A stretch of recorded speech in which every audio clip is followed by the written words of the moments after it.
¿Cómo le va? Buenas noches, bienvenidos a Sin Ánimo de Polemizar, despejado del horizonte sindical, al menos en la provincia de Santa Fe, en materia de docentes, empleados públicos. Ahora empezamos con lo que son las elecciones de medio término, una pretemporada o un primer clásico, si se quiere, que va a estar en la primaria, Ricardo. ¿Cómo te va? Buenas noches, Osvaldo. De dos partidos que va a haber importantes este año, ¿no? Así es. Ida y vuelta, digamos. Ida y vuelta. Bueno, la política se ha instalado, tiene que ver con la gestión, más allá de que haya quienes quieren sumarse a la campaña, quienes quieren ser precandidatos, hay otras realidades que también lo siguen enfrentando a los santafesinos con los problemas cotidianos.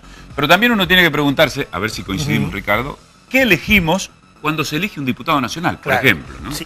Y si sabemos qué función tienen, qué rol tienen con nuestra provincia en el armado de políticas nacionales, ¿no? Así es.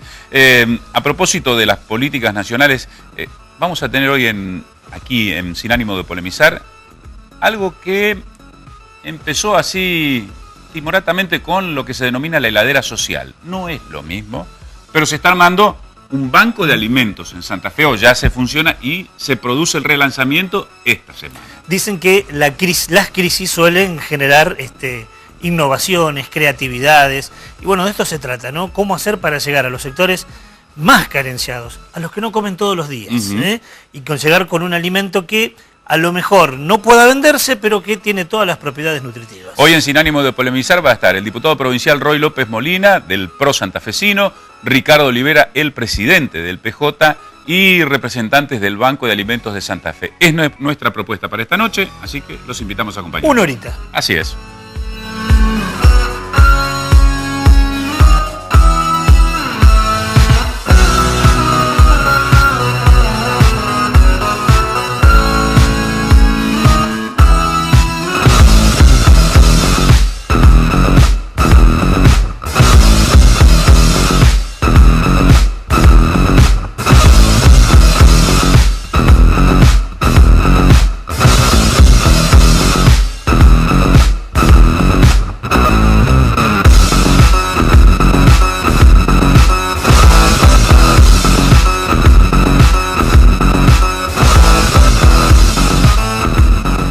Diputado Roy López Molina, ¿cómo le va? ¿Qué tal? ¿Cómo están? Muy bien. ¿Es difícil defender al oficialismo a nivel nacional?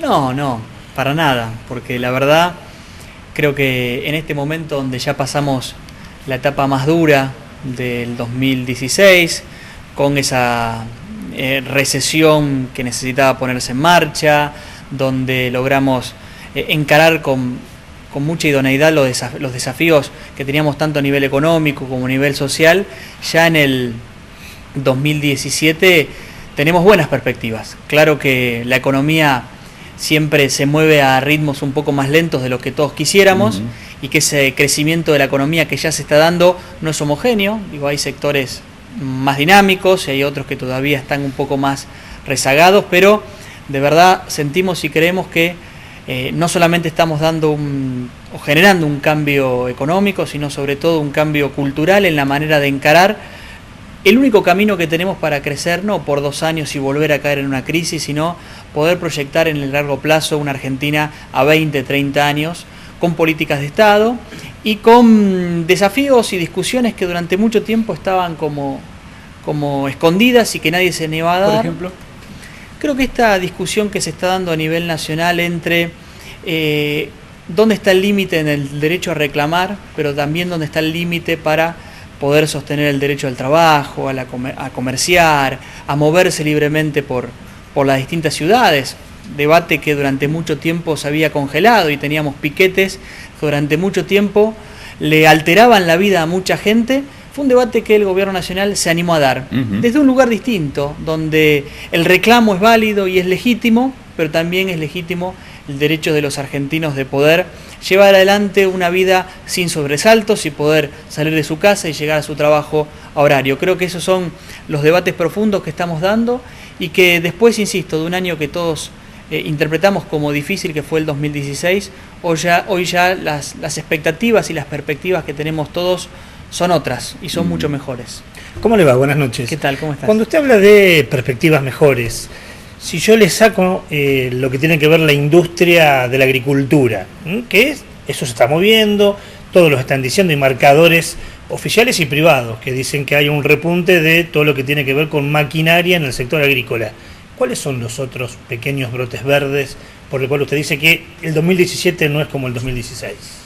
Creo que el sector de la construcción empezó a mostrar un dinamismo que no tenía en los primeros meses del 2016.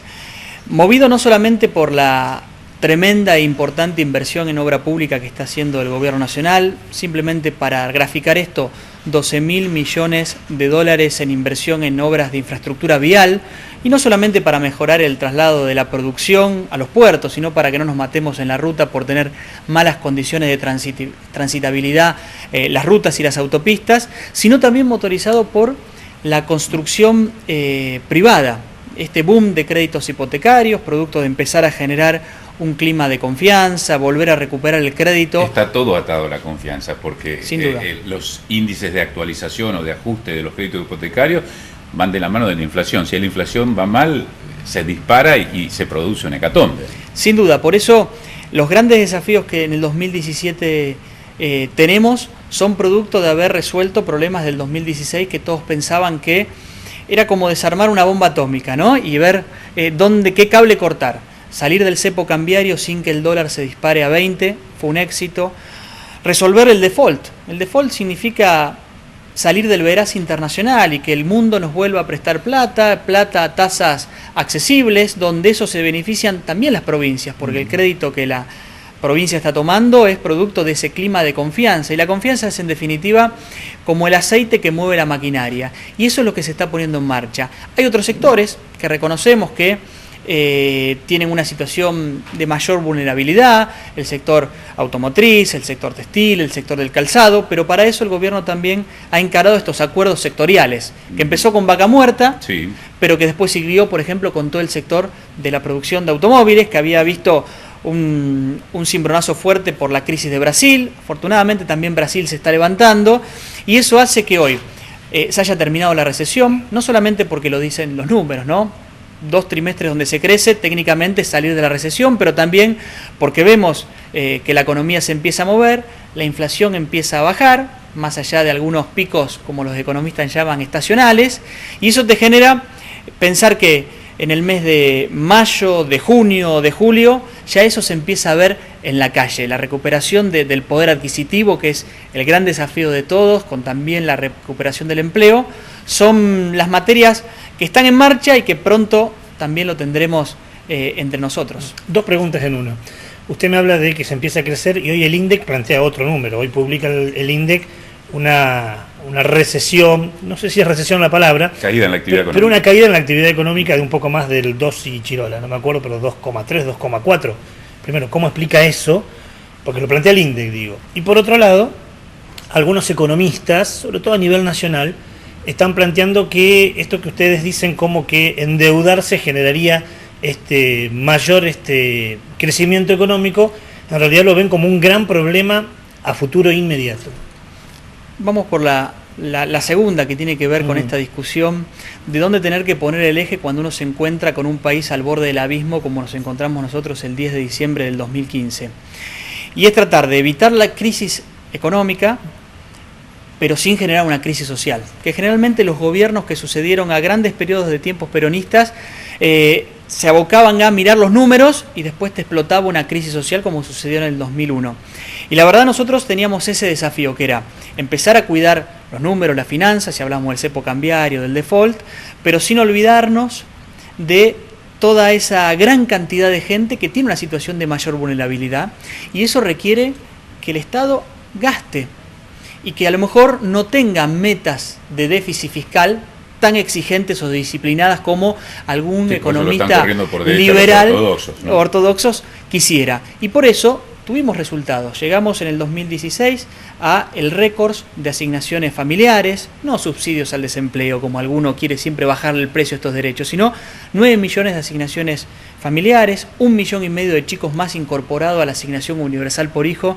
Cuando nos decían que Macri venía a sacar la asignación, nosotros incorporamos a aquellos que no estaban en ningún registro porque los fuimos a buscar. Entonces, encontrar ese equilibrio lo encontramos en un país que podía tomar financiamiento, deuda, a partir de ganar confianza y mejorar sus números, para después de acomodar y equilibrarnos, poder sí empezar a cumplir algunas metas de déficit fiscal como está planteando el ministro Duhovne de acá al 2019. Ese equilibrio se logra a partir de tomar crédito a tasas razonables, pero que se invierta en la gente y no en los dirigentes. Por eso esta inversión en obras de infraestructura, el lanzamiento para todo el cordón industrial del programa Cosecha Segura, que es importante para la provincia de Santa Fe, por donde sale el 60% de la exportación del país. Así que yo creo que la deuda es un objetivo a ir analizando e interpretando, pero digo, si esa deuda va a hacer obra pública y obras de infraestructura básicas y llevar a lugares lo más básico como es agua corriente, gas y luz, creo que es positiva, siempre y cuando tengamos el objetivo de ir ordenando también las finanzas para que esto sea sostenible a futuro. Y respecto del otro, lo importante también es que podemos discutir ahora sobre estadísticas reales. Sin lugar a dudas. Recuperamos la linterna para poder alumbrar una habitación a oscuras como era las estadísticas oficiales, que tuvieron un efecto devastador para la economía. Yo creo que ese crecimiento que se está dando, insisto, hay sectores que muestran un mayor impacto. Vos planteabas todo lo vinculado al campo e indirectamente al sector de la maquinaria agroindustrial. Hay otros sectores más vinculados al consumo que pueden reflejar algunos de esos números, pero la tendencia es el crecimiento. Y hoy Argentina, después de 5 años, tiene una perspectiva de crecer en el 2017 al 4%, que seguramente no es lo que todos quisiéramos, seguramente se puede crecer más rápido, pero no solamente nos encontramos con un Estado colapsado, sino con todo el instrumental para poner en marcha esas políticas públicas y sociales también dañado o atravesado por la corrupción. Por eso yo creo que los argentinos nos han dado un crédito y una paciencia mucho mayor, porque interpretaron que estamos yendo por el buen camino, aunque ese camino, a medida que uno lo va transitando, tiene todavía algunas áreas donde no muestran ese crecimiento que todos quisiéramos. La pregunta era necesaria para ver cómo se compatibiliza un dato de un instituto nacional, usted lo dice bien, ahora se puede apelar a ese dato que dice caída de la actividad económica, cómo convive con crecimiento económico, ¿no? Nosotros tratamos de cambiar un poco el eje que a veces se recurría para mostrar cierto crecimiento. ¿Cuál era la estrategia del kirchnerismo en los últimos años para mostrar crecimiento económico? Apostar todo al consumo. Y el consumo es un motor de corto plazo de la economía. Yo siempre decía que es como la espinaca de Popeye, ¿no? Durante un corto tiempo pensamos que nos comemos el mundo, pero se apaga ese efecto, se apaga ese motor del consumo y nos queda toda una economía derruida y en crisis. Nosotros sacamos el eje del consumo y lo pusimos en la inversión y en la exportación, y por eso logramos abrir 20 mercados para 44 productos santafesinos en el mundo, por eso logramos despegar las exportaciones, y eso seguramente va a ser la causa de ese consumo que se empieza a recuperar con una inflación que baja. Insisto, todos tenemos una expectativa de que esto se hubiese generado antes, pero lo importante es que estamos haciendo lo que hay que hacer y cosas que sean para siempre. Y nos estamos arriesgando a dar esos debates que nos permitan solucionar los problemas que en nuestro país arrastró durante mucho tiempo. No solamente para salir de la economía.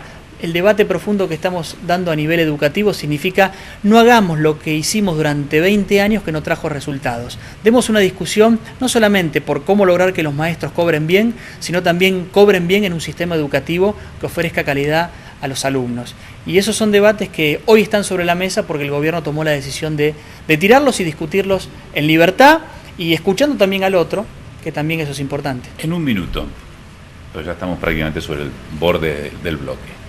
El presidente le pidió a José Corral que encabece la lista de diputados nacionales de Cambiemos. No sé si se lo ha pedido y no sé si se lo va a pedir. Sé del compromiso del intendente de Santa Fe, José Corral, de consolidar Cambiemos en Santa Fe.